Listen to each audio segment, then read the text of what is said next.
আজ বানাচ্ছি মজমজে চিংড়ির বড়া। তাই আমি বড়ার জন্য মুসুর ডাল আগে থেকে ভিজিয়ে রেখেছিলাম। এবার আমি ডালটা বেটে নেব। ডালটা একটু গোটা গোটা বেটেছি, আমি খুব মিহি করিনি।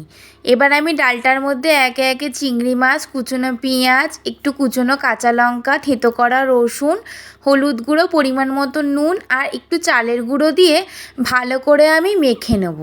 মাখার সময় কিন্তু আমি জল ব্যবহার করিনি, একটু টাইট টাইট করে মেখেছি। এবার আমি কড়াইতে তেল গরম করে একে একে চ্যাপটা চ্যাপটা করে সব বড়াগুলো ছেড়ে দেবো। বড়াগুলো খুব ভালো করে এপিট ওপিট লাল লাল করে ভেজে নিতে হবে। দেখো বড়াগুলো কিন্তু আমার খুব ভালো করে ভাজা হয়ে গেছে। এবার আমি বড়াগুলো তুলে নেব।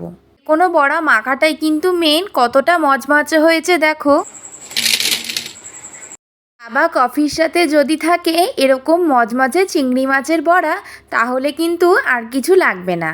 তোমাদের যদি এই রেসিপিটি ভালো লেগে থাকে, লাইক, শেয়ার এবং চ্যানেলটিকে সাবস্ক্রাইব করে দেবেন।